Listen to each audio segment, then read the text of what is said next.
Hello everybody, this is a video about taking binders or other supplements around biofilm disruptors. So the question reads, I figure that if I have biofilm disruptors an hour or two before taking something like chlorella or maybe even activated charcoal or maybe even antiparasitic herbs, it might be extra beneficial to the cleansing effect. Would this be a correct way to figure? So thank you for the question. As per usual, nothing I'm saying should be construed as medical advice. This is for informational purposes only, and if you need medical advice, please talk to your healthcare provider to get that advice.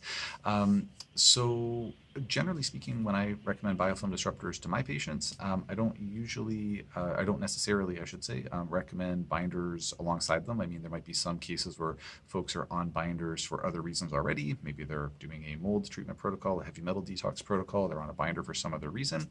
But I personally don't recommend binders, alongside or around biofilm disruptors.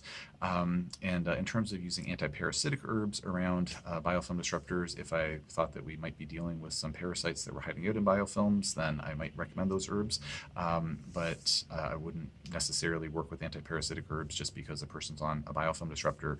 The rationale that I have around, not really recommending binders for folks specifically because they're just because they're on a biofilm disruptor is because, well, first of all, it really depends on where we feel the biofilms likely are. If they're intestinal biofilms, so if a person had a yeast overgrowth in their intestine, like either small or large intestine, or small intestine bacterial overgrowth, or large intestine bacterial overgrowth, and we thought there were biofilms in the gut, then working with a binder could be helpful, potentially, because sometimes when folks are having, are prone to die-off reactions, we're killing off the microbes, or we're breaking down the biofilms and liberating more microbes because of that process, and likely working with antimicrobial herbs at the same time to kill off whatever comes out of the biofilms. Sometimes taking a binder will be helpful to mitigate those potential digestive symptoms that might come up, or other systemic symptoms that might come up during the biofilm disrupting process. So there's certainly, they certainly could be helpful for some folks. I find that in the majority of cases that I work with, if the patients are having side effects because we're working with an herbal or other type of treatment protocol that's antimicrobial that's too aggressive, then we just back off on the potency and then build it up a bit more gradually. And usually folks tolerate those without needing to be on a binder. With that being said, there might be exceptions to that. And if a patient comes in saying, hey, I'm feeling better on a binder, I've had patients who are like, yeah, my gut die-off symptoms are better when I take charcoal, bentonite clay, whatever it is, chlorella, etc. Great, all the power to them. But it's not kind of a go-to thing that I necessarily recommend. If I was, yeah, okay, I was going to say a thought, but it's just obscure and random, so never mind. I won't say that next thing I was going to say. What I was also planning to say, though, is if we're suspicious that biofilms are present outside of the gut, so say we're suspicious that biofilms might be in lining the blood vessels or in the sinuses, for example, or in the vaginal canal or in the bladder.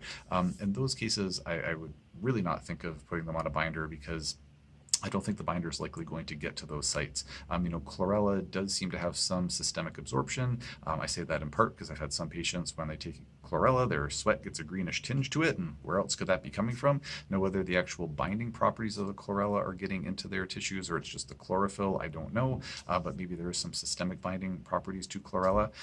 In my experience and to my understanding, modified citrus pectin, or MCP for short, that is a binder that does go systemic. It's as long as the product that you're getting is of a small enough molecular size. Kind of the best known one out there is this product called Pectisol C, and that one, to my understanding and based on my clinical experience, I believe that it does get into the circulatory system, so that could be helpful if we were worried about wanting to bind up things that came out that were liberated from biofilms in, say, blood vessels or other places that are not in the gut. But generally, going on a binder, if we're working with biofilm disruptors to treat biofilms outside of the gut, I don't really think there'd be a big physiological role there. Now, don't get me wrong, a person might be on a systemic binder going after, say, biofilms in the blood vessels or in the joints that were created, say, by Borrelia or Bartonella or something like that, some systemic microbe. And in those cases, A person might feel better going on a binder, not necessarily because it's binding up whatever critters are coming out of those biofilms, but because as the person's getting rid of those microbes that are in the biofilms, then maybe it takes enough of the burden off the body so they can detoxify heavy metals or other chemicals or other toxins from the body more effectively, and the binder might help with that process.